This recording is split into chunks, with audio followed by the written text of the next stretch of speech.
Hello, this is your review for Chapter 18, Emerging Adults, Cognitive Development. I will give you a quick overview of the things that I think are important. As always, I hope you will have read the chapter before you listen to this presentation. Once you have read the chapter, then you can listen and then go back and review the chapter, and I think you will find the information easier to understand. Developmentalists use several different approaches to analyze adult cognition. Three of those approaches are the stage approach, which describes a new shift in characteristics of thought, the psychometric approach, which analyzes intelligence longitudinally via various tests, and the information processing approach studies neurological encoding, storage, and retrieval. Emerging adulthood is a time of a new level of thinking.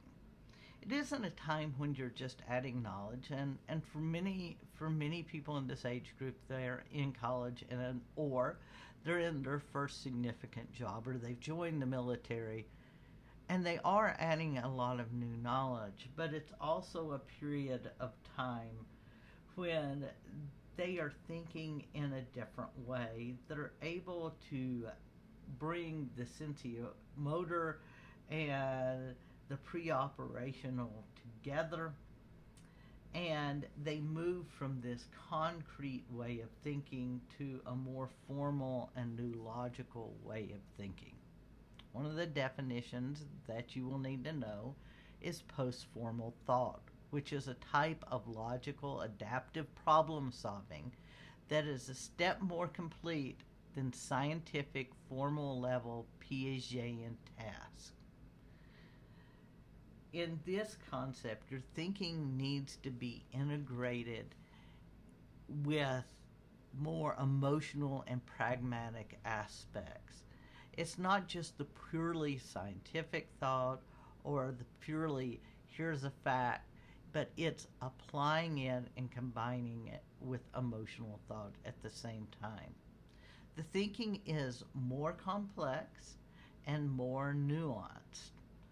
You realize that everything isn't just right or wrong, that there is a lot of area in between, and there are many considerations of what would come next if you did certain things.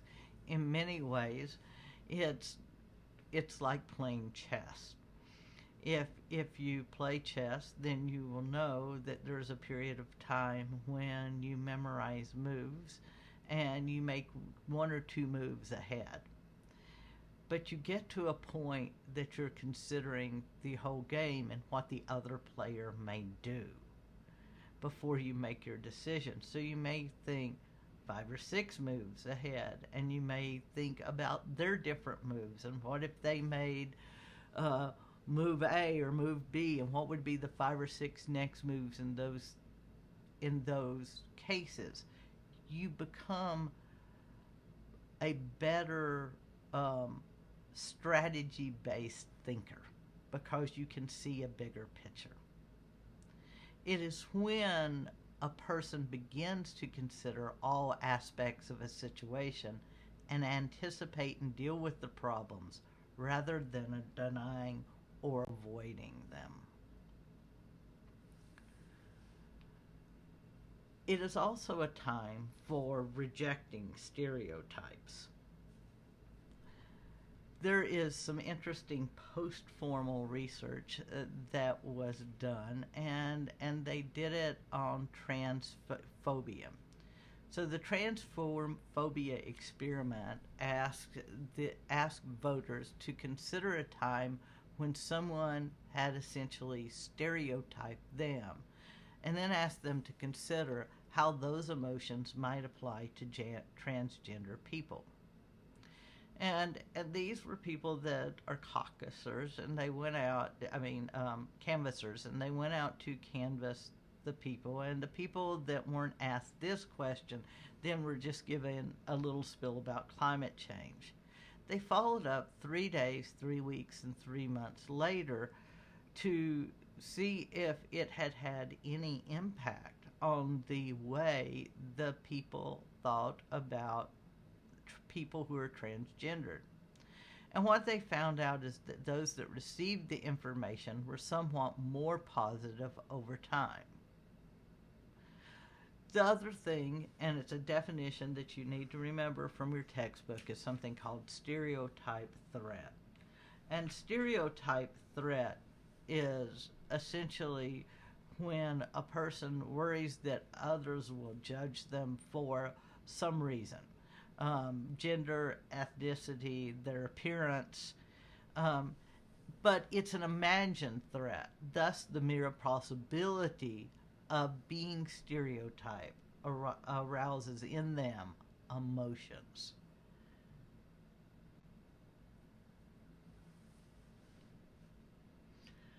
Another type of thought is dialectical thought, and I want to give you some definitions, and these you need to remember. First of all, you're going to see many of these and hear them used in other courses throughout your education, and it's a good time to just commit them to memory.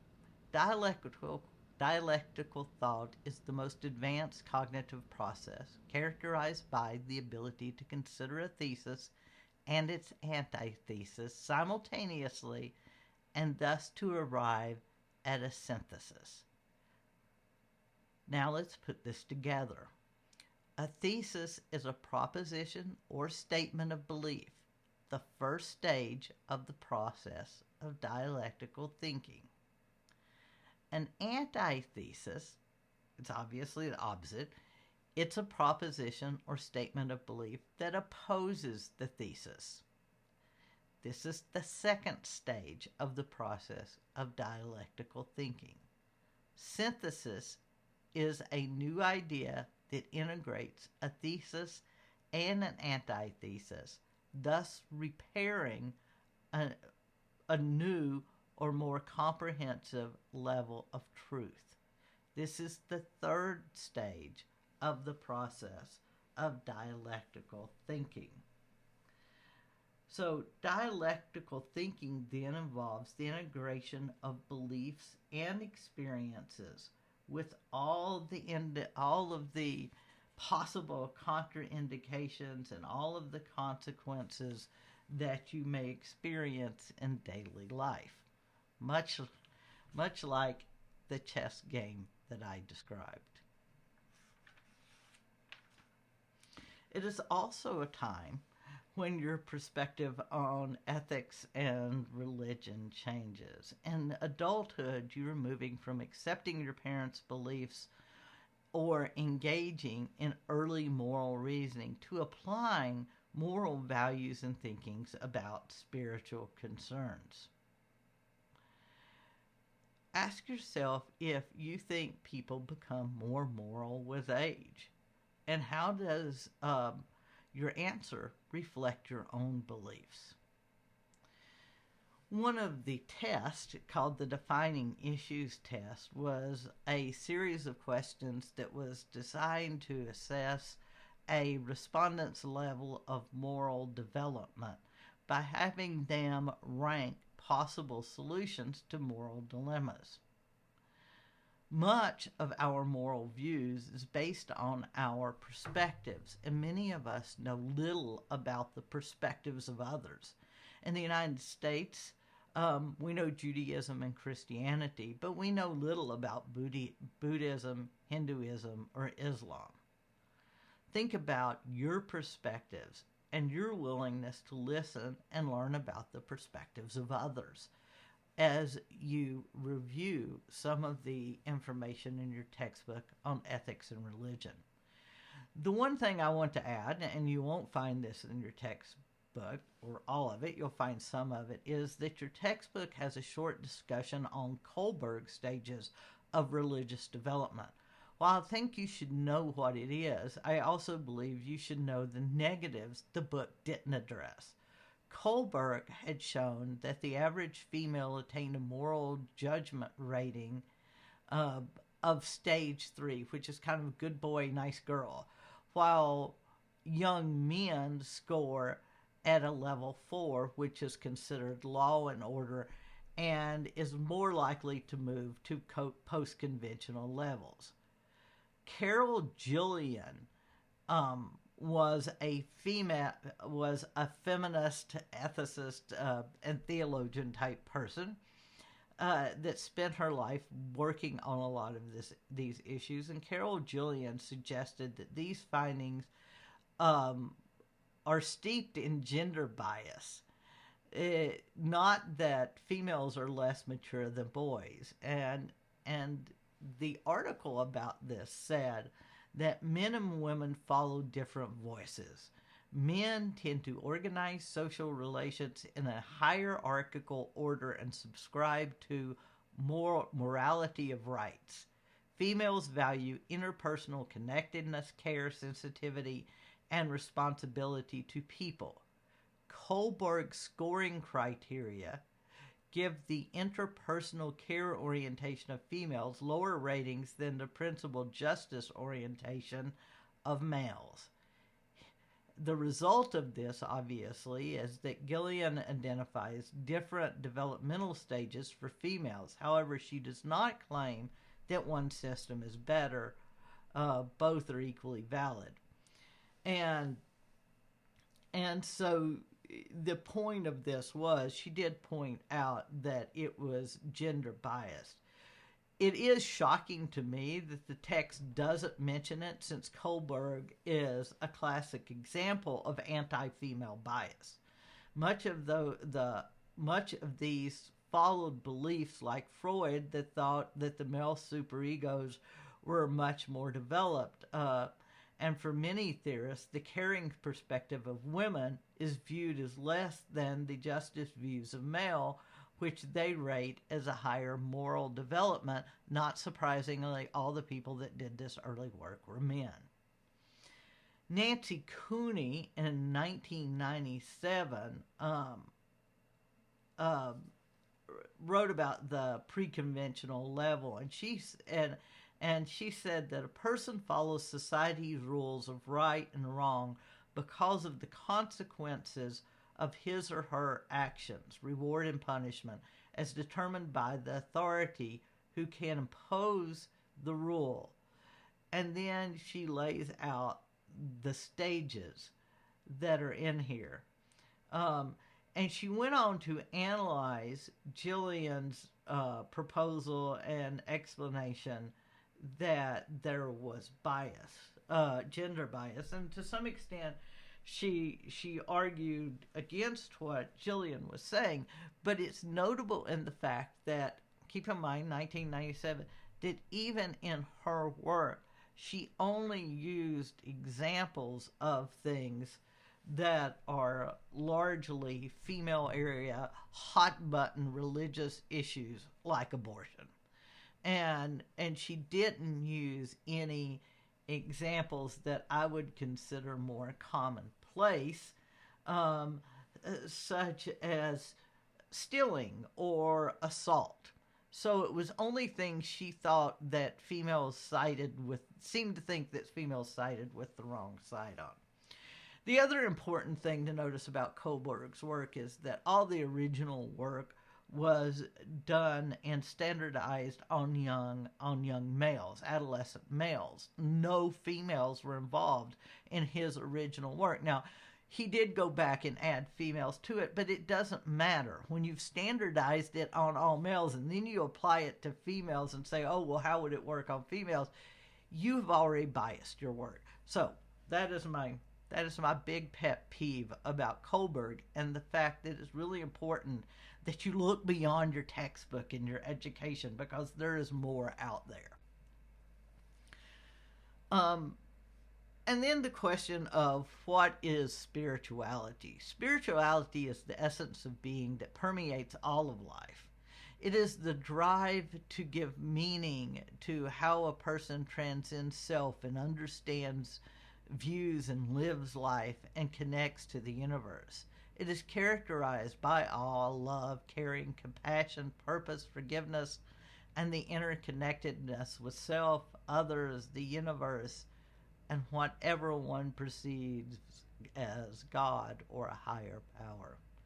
Religion is primarily a set of beliefs and practices that a person can use to express their spirituality.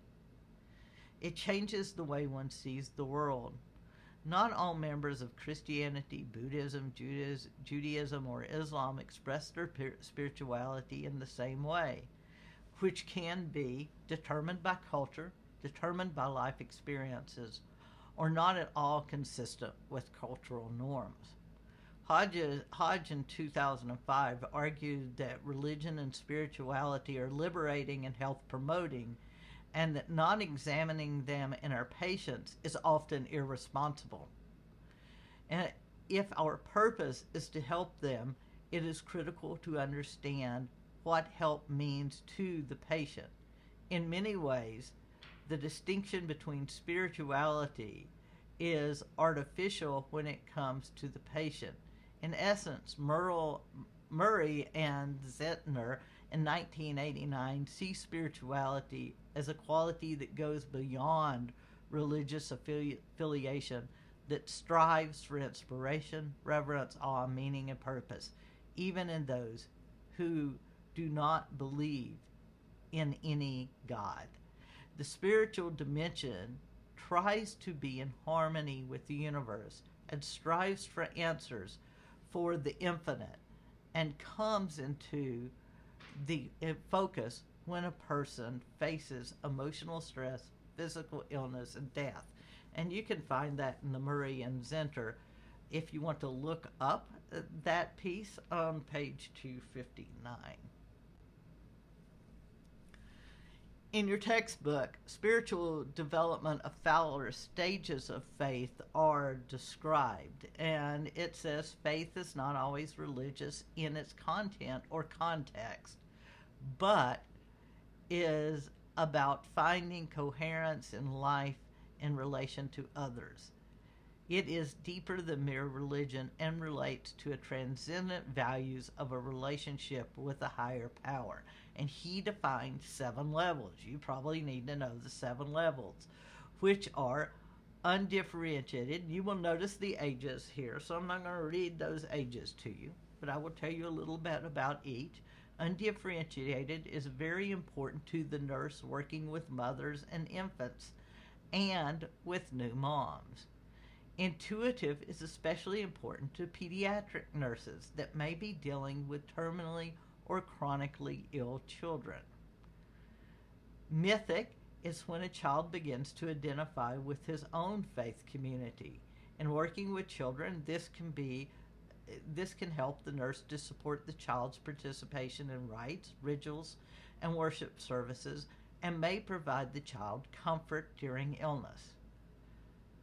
Synthetic, this is when the child starts to identify with peers in addition to family, and helps to explain how he or she relates to friends and family during a crisis.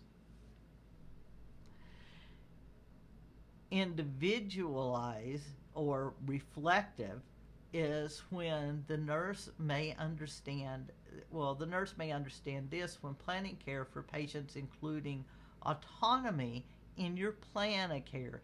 And when you get to your nursing courses, you're going to hear a whole lot more about individualized plans of care.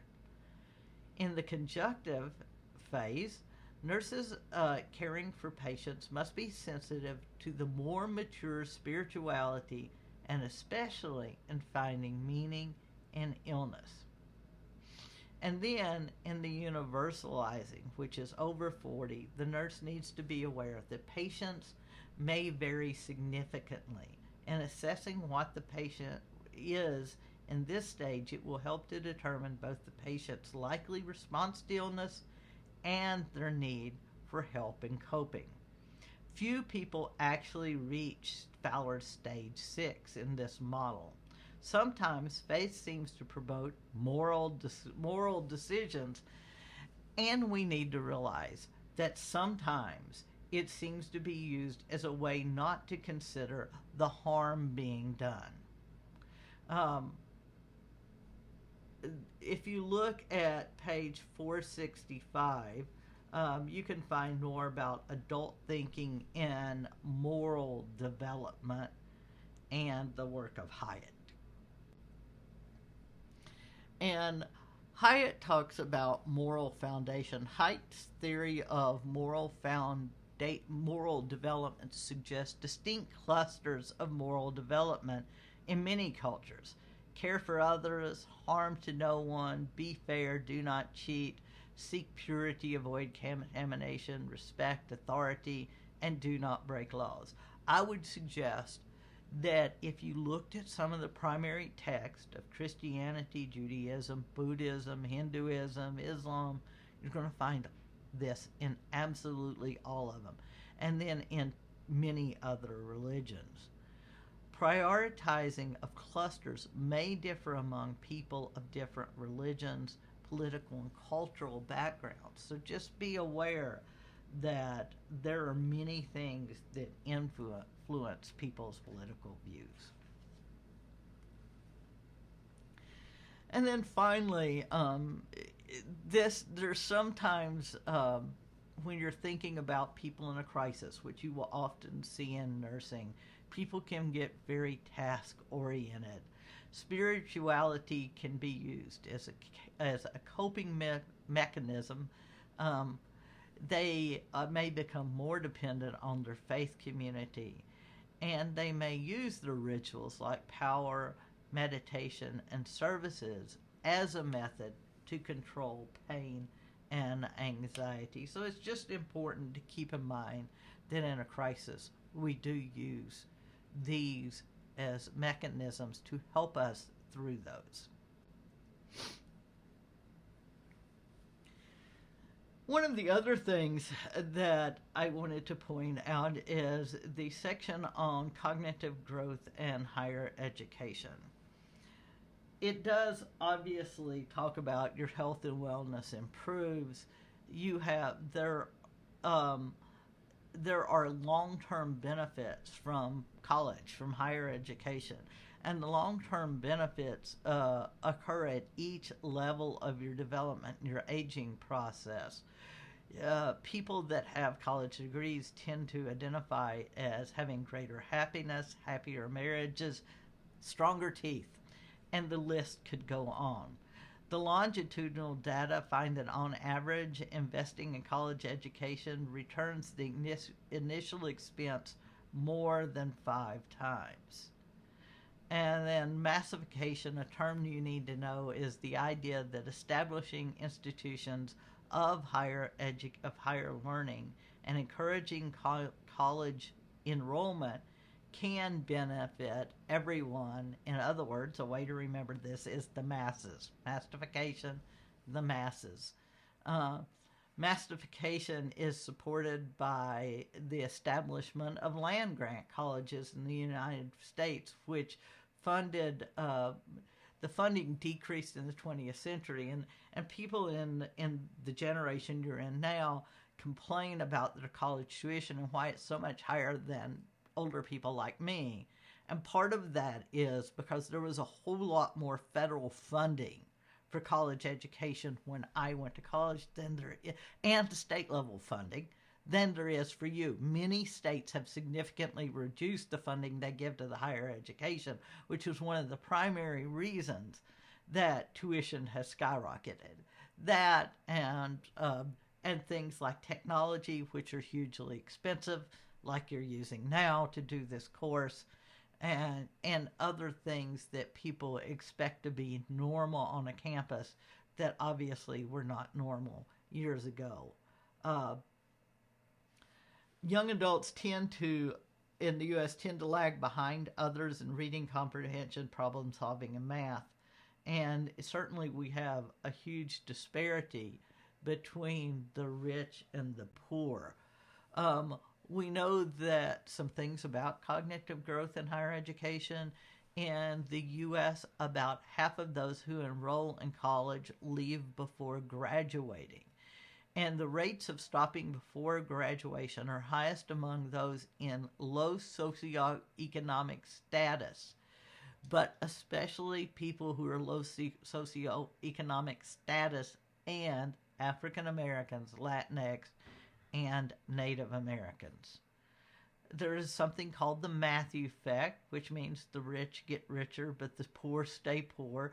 It's a concept you need to understand. Again, I'm giving you this laundry list of pathetic statistics, but 2/3 of adults who enter some college must pay back college loans, and about 10% of those people default on those loans. It's really important to remember that we've had a lot of positive changes in college. For example, women and college. In the 1950s, only 24% of bachelor's degrees went to women. And by the 1970s, about a third of college students were women. And then in 1997, when the Supreme Court ruled that public universities could not discriminate based on gender, we saw a big shift in that. And you'll notice the slide next to you, which is showing the income. And the importance of this is college education impacts income. But you will notice, even with the impact at income, at every single level, women earn less than men. What does the income difference at every level tell you? And you should stop and look at this and think about how your generation is going to be the ones that fix this, because certainly mine failed. College is also a time of cognition. So let's think about your thinking. This is a time when it's really about developing your brain and your mind and your ability to interact with others. Does college advance critical thinking and post-formal thought? Well, the research suggests that over the first 2 years, almost half of college students made no cognitive advances, which is a notable change from 2 decades ago. Changes in college experience. So let's explore some of the reasons. Some of the proposed reasons are changes in college experience and less rigor. In other words, there are a lot of people that teach you that have put less rigor into their courses. Now, you could get me off on my soapbox about that, because I do believe that is true. I think one of the things that happened is we started using PowerPoints. Now, PowerPoints as a professor are nice because they're like speaking notes. You don't walk around with a handful of 3x5 cards. But they also mean that, just like you, one of the things that happens is you're better at remembering things when you write it down yourself. If I write it on a PowerPoint, you then don't have to take notes and write it down. That impacts your memory. It also impacts my memory because I'm not writing it on the board every time I give this lecture. So there are changes in cognitive experiences that do add less rigor. And then there's also a desire that everybody thinks they should have an A, when we used to say, no, everybody's average, and there are some people that are better than average and some people that are worse than average, but certainly we didn't expect the majority of a class to have A's. We expected about 10% of the class to have A's, meaning they're truly exceptional, and a big chunk to have B's and C's, and then very few to have D's and F's. And even then, F's were pretty much the people that never came to class and didn't do the work. The other thing that changed was there was an adoption of a corporate model in education, which tried to view students as customers. Students are not customers. I know you may not want to hear this, but you're not a customer. There is a difference between a customer and a student. So when I'm teaching you, I am more like a coach or a guide or a mentor. But I am not somebody trying to sell you something. I am somebody trying to impart information and help guide you in the way you can learn it. The other thing that that came out and is obvious is that one of the things that changed is that students in college started avoiding the courses that are considered writing or reading intensive. And these are the courses, largely the courses like philosophy and history and literature. And students just started avoiding them. And when you don't take those, it's really important to your development. And it shows when people then get to upper division nursing courses because you're not able to write as well or to read the huge quantities that you will be assigned when you get to your upper division nursing courses. And I cannot tell you the number of times in almost every class, at least one student asks me, do I need the textbook? Rarely does a semester go by that I hear students in a hallway discussing why they don't need the textbooks. The only people you're really harming, first of all, if you can pass class without the textbook, then I would suggest we've done a poor job because you should be reading it. And the second thing is that if you don't think you need a textbook and you don't get it, you're harming your own knowledge. And let me give you a scenario. When I was a brand new nurse practitioner, fresh out of school, there is no way in a lecture they can teach you everything you need to know. That is why it's important to read your textbook, because your textbook has tons of details that are not in the lectures. And you may think that you don't need to know those details. Oh, I only need to know what's on the test to pass the test. It isn't about the test. It's about learning. And I read the textbook, and there was something about abdominal aortic aneurysms, and it gave all the details. And these are the things that hopefully, if you're going to be a nurse, will excite you later. But it was all about abdominal aortic aneurysm. Sorry, I can't talk this morning. And it talked about how they sound through the stethoscope. It talked about how they feel, how they pulsate, how you recognize them essentially, and then what you do about them. And as a brand new nurse practitioner, I, of course, never seen one when I was in school because I was a family nurse practitioner. We did primary care.